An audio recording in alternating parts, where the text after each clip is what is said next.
Radio J, le bloc-notes. Le bloc-notes de Maître Gilles William Golnadel tous les lundis sur Radio J. Bonjour Gilles William. Bonjour. Et merci d'être avec nous. Je rappelle le titre de votre dernier livre publié chez Fayard, Journal d'un prisonnier. Cher Gilles William, qu'avez-vous pensé de cette palme remise, on disait donc au réalisateur iranien Jafar Panahi, l'un des critiques les plus subtils de la République islamique d'Iran? Écoutez, c'est une palme qui était méritée, je pense, encore que je n'ai pas vu le film, hein. Mais le cinéaste m'inspire beaucoup d'estime, ne serait-ce que pour son courage. C'est un peu un Boualem Sansal iranien. Hein. Il est typique pente de la dictature islamique et il va rentrer dans son pays. Nul ne sait ce qui va lui arriver. Donc il force vraiment mon estime.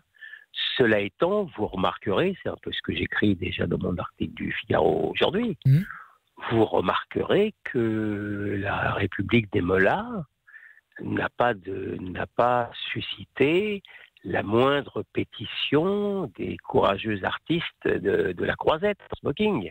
Il n'y a rien. Et vous remarquerez que de manière générale, ce que je dis, c'est que la République islamique mériterait même la palme d'or de l'impunité.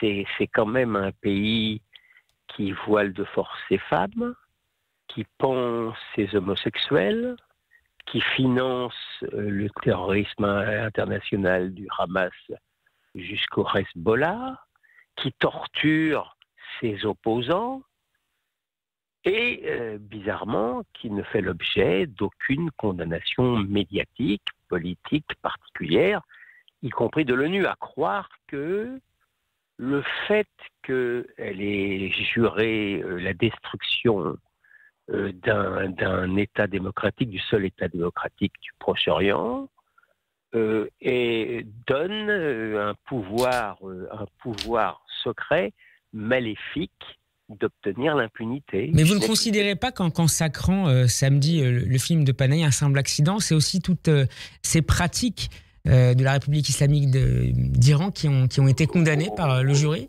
Non, c'est pas comme ça que je vois les choses. J'ai la faiblesse de penser que le jury de Cannes a récompensé un cinéaste de talent qui a réalisé sans doute un film talentueux. Je n'y vois alors aucun message subliminal. Parce que dans votre hypothèse, je pense que la palme aurait été assortie d'une pétition de quelque chose, rien du tout. Alors à la veille de la remise de la Palme d'Or à Panahi se tenait une conférence de presse au pavillon palestinien du Festival de Cannes, soutenue par plusieurs artistes, dont Adèle Haenel et Ken Loach. La conférence visait, je cite, à dénoncer le meurtre de Fatima Assouna, alerter sur la crise humanitaire à Gaza et le besoin impératif d'une réponse internationale coordonnée et immédiate. Fin de citation. Y participait notamment la fameuse Francesca Albanese, qui est rapporteuse spéciale des Nations Unies sur les territoires palestiniens. Quel poids tient, selon vous, Gilles William Golnadel, la mobilisation des artistes dans la diabolisation d'Israël et du gouvernement Netanyahou? Je pense que c'est un point important. Hein. Le discours artistique a toujours eu un poids important dans le cadre du discours médiatique. C'est normal. Moi, il ne m'a jamais impressionné. Vous savez ce que je pense du milieu artistique, faussement courageux. C'est ce milieu-là, je suis d'ailleurs pas dans le jugement, hein. C'est ce milieu-là qui a été extrêmement collaborateur pendant l'occupation. Le Jean Gabin, c'est une exception.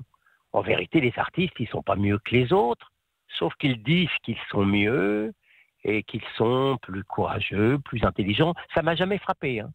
L'intelligence des acteurs et des comédiens ne m'a jamais particulièrement frappé. Donc, ça ne m'étonne pas. Alors, vous indiquez, c'est amusant, le nom de Francesca Albanese. J'attends encore que la presse française rapporte l'information que j'ai rapportée, moi, dès hier, qui a été poursuivie par le département d'État pour avoir touché des fonds importants d'associations faisant partie du Hamas. Pour l'instant, elle bénéficie elle aussi, d'une impunité médiatique particulière. Mais en général, quand même, les choses finissent par sortir. Attendons 15 jours, ça va venir. On verra ça. Israël, qui est accusé dans une bonne partie de la gauche aujourd'hui de génocide à Gaza et même d'être responsable de l'assassinat la semaine dernière à Washington de 2 employés de l'ambassade d'Israël dans la capitale américaine.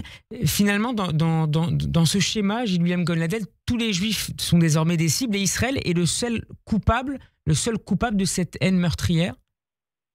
Non mais vous savez bien, c'est la thématique centrale de mon article du Figaro. Vous savez bien, je l'ai écrit 3 jours après le 7 octobre, que l'État pogromisé serait nazifié. Ça fait longtemps que je l'explique. Je connaissais tristement mes classiques de ce monde moderne, post-68 art, où les CRS sont des SS et où les Juifs en uniforme sont d'une certaine manière la trahison des Juifs impuissants en pyjama rayé. Et puis d'autre part, entre un militaire blanc occidental et un terroriste basané, eh ben il y a pas photo. On sait bien qu'ils vont choisir pour le second. Si les femmes des kibboutz n'ont pas été plaintes par les féministes, c'est pas parce qu'elles étaient juives, c'est parce qu'elles étaient blanches et parce que surtout leurs violeurs ne l'étaient pas et qu'ils étaient d'une certaine manière considérés dans l'inconscient tourmenté de ces gens-là, non pas détestables, mais quelque part comme des victimes. Voilà comment fonctionne le système médiatique et intellectuel où nous jouons perdants et où d'ailleurs les terroristes qui se terrent sous les hôpitaux, les écoles et les mosquées jouent à qui perd son enfant gagne. Merci beaucoup, Gilles-William Gonladel, d'avoir été avec nous. Je rappelle le titre de votre dernier livre publié chez Fayard, Journal d'un prisonnier. Merci d'avoir été avec nous. À la semaine prochaine. Merci. Au revoir. Au revoir.